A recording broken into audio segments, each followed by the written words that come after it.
History tells you they were poor soldiers of Christ, humble monks sworn to protect pilgrims in a holy war. That is a lie. That is how the story began. But it is not how it ended. They became the most powerful corporation in the world's first multinational bank with a network that controlled the wealth of nations. They were richer and more powerful than the kings and popes they served. But what secrets did they learn in the Holy Land? What rituals did they practice behind the closed doors of their temples? Were they saints or were they heretics? And what was the terrifying secret that led to their brutal, sudden, and total annihilation? If you're ready to uncover the truth behind the world's most powerful and mysterious secret society, subscribe now. The crusade for the truth begins. After the First Crusade, the roads to Jerusalem were paved with faith and blood. For the Christian pilgrims who journeyed there, the final miles were the most dangerous. In this chaos, a new order was born. Just 9 knights who took a vow of poverty and swore an oath to God.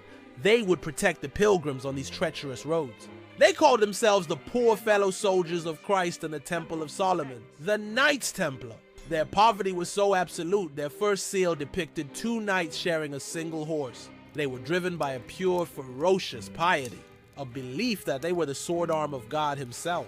The popes saw their potential. With the official blessing of the church, the Templar order was legitimized, and their destiny was set in motion. On the battlefields of the Holy Land, the Templars' reputation was forged in blood and fire. They were the elite, the shock troops of the Crusader armies. A Templar charge was a terrifying sight, a disciplined, unstoppable wave of white and red that would shatter enemy lines. Their code forbade retreat unless outnumbered 3 to 1. They were warriors who preferred death to dishonor, and their legend grew with every battle. Across Europe, the nobility were in awe of their valor. They showered the order with donations, land, castles, and immense sums of gold. The poor soldiers were rapidly becoming one of the largest and wealthiest landowners in the entire world. Their poverty was now a distant memory. They had become a powerful, wealthy, and elite military corporation. But the greatest innovation was not on the battlefield. It was a solution to a simple, deadly problem. Pilgrims carrying gold were easy targets for robbers. The Templars devised a revolutionary system. A pilgrim could deposit his gold at the Templar temple in Paris and receive in exchange not money, but a simple letter of credit protected by a secret, unbreakable cipher. He could then travel the length of the world, carrying only this worthless piece of paper.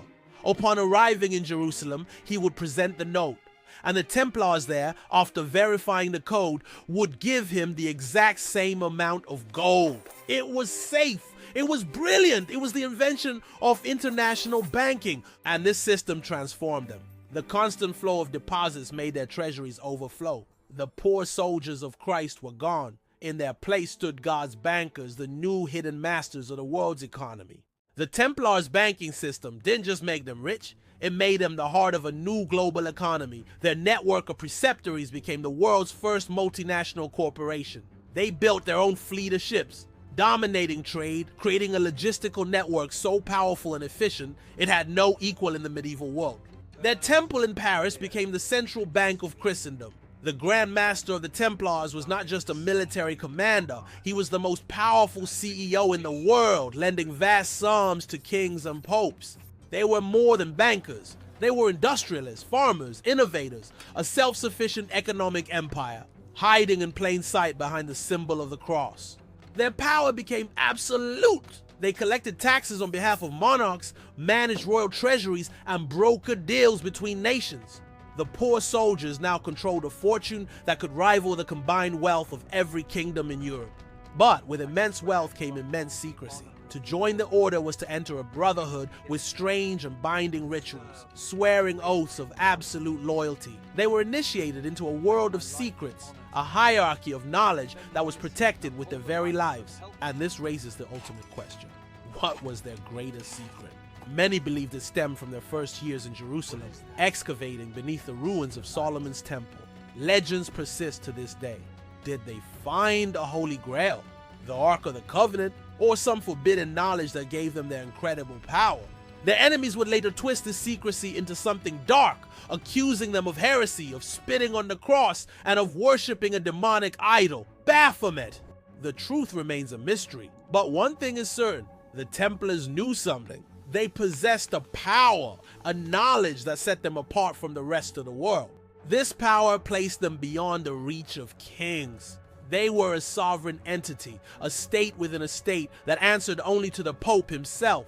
They were exempt from all local laws, from all taxes. A Templar knight, backed by the authority of the Pope and the largest treasury in the world, could defy a king to his face. They became the ultimate arbiters of power in Europe, their influence felt in every court, their word respected and feared. And the kings of Europe, especially Philip the Fair of France, looked upon the Templar castles in their own lands, not with respect, but with a burning jealous rage. The Templars were no longer just a piece on the chessboard. They had become the players, moving kings and popes like pawns in their own grand economic game.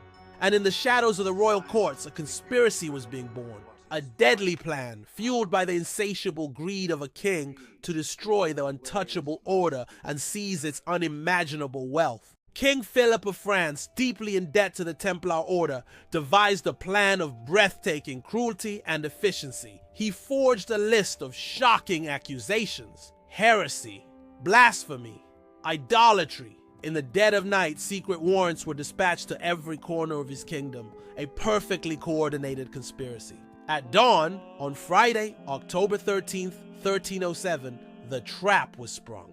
Royal soldiers stormed every Templar preceptory in France simultaneously. The knights, caught completely by surprise, were arrested without a fight. In a single morning, the most powerful military order in Christendom was decapitated, its network shattered, its power broken. Even the Grand Master himself, Jacques de Molay, an old and respected man, was dragged from the Paris temple in chains, a victim of the king he had trusted. What followed was one of the darkest chapters of the medieval era. The knights were thrown into the king's dungeons. Under the authority of the Royal Inquisition, they were systematically and brutally tortured day after day, week after week. They were stretched on the rack, their feet burned by fire, unimaginable pain inflicted to extract one thing: a confession. And under this agony, these brave soldiers who had faced death on the battlefield without fear finally broke. They confessed to anything and everything, spitting on the cross, worshipping idols, black magic, a torrent of false testimony born from unbearable pain.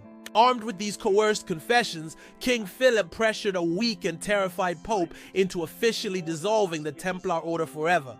The Serpent's kiss was complete.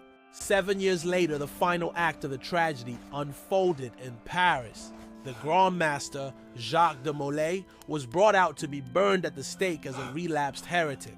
But as he faced the flames, something changed. After years of imprisonment, the old warrior's spirit reignited. With his final breath, he bellowed for all to hear, retracting his false confession and proclaiming the innocence of the Templar order to God and to the world. And then he did something that would become legend. He shouted a curse upon the men who had betrayed him, summoning King Philip and the Pope to join him before God's judgment within the year. From across the river, the king watched in horror. The Templars were destroyed, but the Grand Master's final defiant curse would echo through eternity. The Grand Master was dead, but his final defiant curse hung in the air like a death sentence over Paris. Within a month, Pope Clement V was dead, suffering from a gruesome, rotting disease. The first part of the prophecy was fulfilled. Before the year was out, King Philip the Fair, the Iron King of France, was thrown from his horse during a hunt, dying a slow, agonizing death from his injuries. The curse was complete. The two men who had destroyed the Templars had been summoned to God's judgment, just as Jacques de Molay had predicted. In the years that followed, Philip's 3 sons all ruled and died without leaving a male heir, extinguishing his royal line forever. The Templars had their revenge from beyond the grave. The legend was born. The Templars were not just soldiers or bankers. They were touched by a powerful and dangerous supernatural force. With the order destroyed, King Philip's men stormed the Paris temple, eager to seize the legendary Templar treasure, but they found nothing.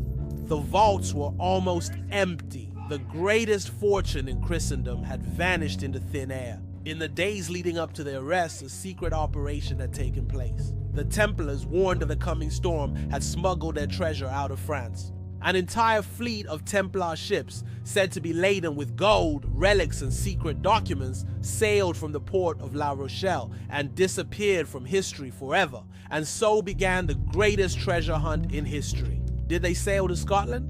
To the New World 100 years before Columbus? Did they carry with them the Holy Grail itself? The truth remains a mystery. The Templar treasure has never been found, a silent testament to their discipline and secrecy, even in the face of annihilation. But the Templars did not truly vanish. Their ideas, their symbols, and their secrets survived. Centuries later, a new secret society, the Freemasons, would emerge, using rituals and symbols that were eerily similar to the Lost Order. The Templar legacy exploded into 1,000 conspiracy theories, a hidden hand, guiding world events from the shadows. They became a permanent fixture in our culture, a symbol of holy warriors, lost treasure, and deep forbidden secrets. Even the superstition of Friday the 13th is an echo of their story, a dark memory of the day their world ended. In the end, their true paradox is that they became more powerful in death than they ever were in life. The humble soldiers became bankers. The bankers became a legend that continues to haunt our imagination, forever asking the same question. What did they really find beneath the Temple of Solomon? And where did they hide it?